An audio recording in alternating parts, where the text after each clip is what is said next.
this conflict. We know that some of them are being held hostage by Hamas, along with an estimated 200 other hostages held in Gaza. They include men, women, young boys, young girls, elderly people from many nations. Every single one of them should be released. Since the earliest hours of this crisis, the President has made clear that he will do everything possible to secure the release of every hostage. During my own recent travel to the region, I emphasized the urgency and importance of this to the United States and pressed our partners to do everything they can to help us secure the release. Since that time, we've continued to work relentlessly with partners to do just that. I can't speak publicly about the details of these efforts. I know you understand that. But the urgent work to free every single American, to free all other hostages, continues, as does our work to secure the safe passage out of Gaza for the Americans who are trapped there. In this particular instance, I want to thank the government of Qatar for their very important assistance. When I was in Israel last week, I met with the families of U.S. citizens that Hamas has taken hostage. President Biden, too, had the opportunity to hear directly from the families. It's impossible to adequately put into words the agony they're feeling of not knowing the fate of their loved ones. Worrying relentlessly about them, for their safety, for their security, for their well-being. No family anywhere should have to experience this torture. What I shared with the families, as the President did as well, is that the entire United States government will work every minute of every day to secure their release, to bring their loved ones home. They have my solemn pledge, those who continue to have loved ones held hostage by Hamas, that we'll continue to do that, working as though these family members were our own. With that, I'm happy to take a few questions. Mr. Secretary? Well, thanks for coming down, Mr. Secretary. I'm just, you said you couldn't talk about specific details, but I'm wondering, you did thank the government of Qatar, and I'm wondering, since you were there, and they have an office, they host a Hamas office, if you could elaborate a little bit on what their role was, and if you continue to think that that channel there, them having an office there, is worthwhile. And then secondly, a lot has been made by you, by the President, by other officials about how it is important for Israel once, if and when it begins a ground incursion into Gaza, for it to respect the rules of war internationally. And I'm curious if you think that to date, even before that ground incursion has started, if Israel is respecting those rules and laws. Thank you. Matt, thanks for the questions. You'll understand that because this is an ongoing effort to get Americans who are hostage in this moment in Gaza out to secure their release, to get them back with their families, I really can't go into any details about what we're doing, how we're doing it. And all I can say with regard to Qatar is, in this instance, we very much appreciate their assistance. Beyond that, I really can't say, because again, we want to focus on making sure that we're getting those who remain hostage back home and with their loved ones. That's the single most important thing. With regard to how Israel is conducting its operations, I think you've heard the President speak to this very clearly. You've heard me speak to this very clearly.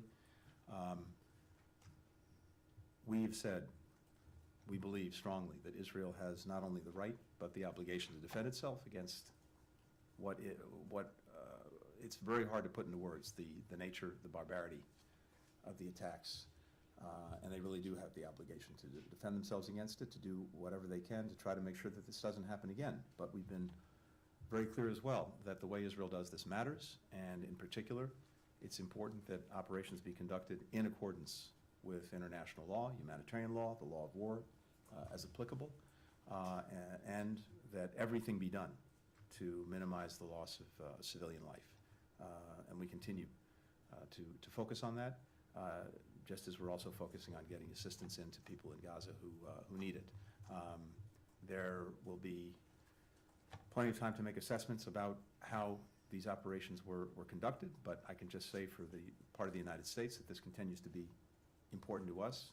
And again, it's what distinguishes us, distinguishes Israel from terrorist groups like Hamas, which not only have absolutely no concern for innocent human life, they intentionally use innocent human lives to hide behind, to use as, quite literally, as human shields, knowing that civilians invariably are going to suffer in conflict. Thanks. Mr. Secretary, just following up on that, Hamas has issued a statement through Abu Abaida, and I know with the huge caveat that it's a terror group and one does not attach credibility to that, but they have said that all the hostages, the civilian hostages, which include the Americans, could be released, that this could be the start of something bigger if there are no airstrikes. Would this be a moment where, if under Israel's discretion, obviously, it would be wise to pause, to give it more time, to see if this is a moment, since the ground invasion has not started, should even the airstrikes be stopped, to see if you could get more people out.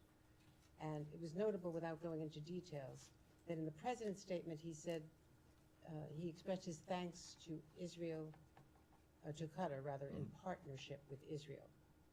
A notable connection there. The obvious inference is that they were working together on this. Does this give you hope that despite everything that's happened, that there could still be a broader relationship and avoid a wider war? Thanks, Andrea. So, two things there. First, it's very simple. Hostages should be released immediately and unconditionally. That's been our position from day one. It remains our position. And to your point, I would not take anything that Hamas says at face value.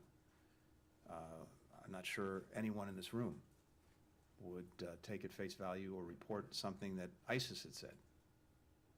Same applies to Hamas. Our position is clear. Every hostage needs to be released, and needs to be released now.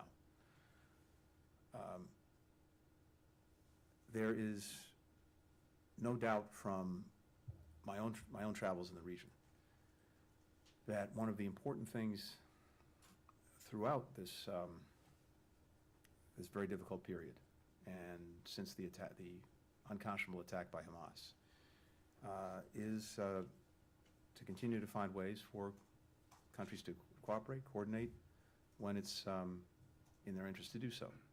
And we'll continue to look to that.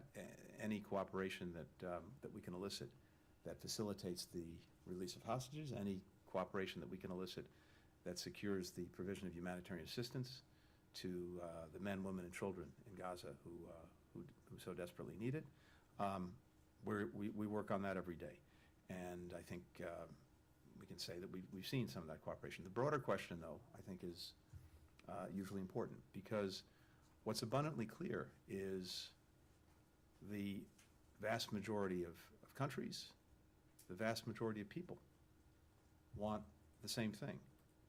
They want a region where countries are working together, where relations are normalized, where there's greater integration, where people are working together, studying together, traveling, doing business.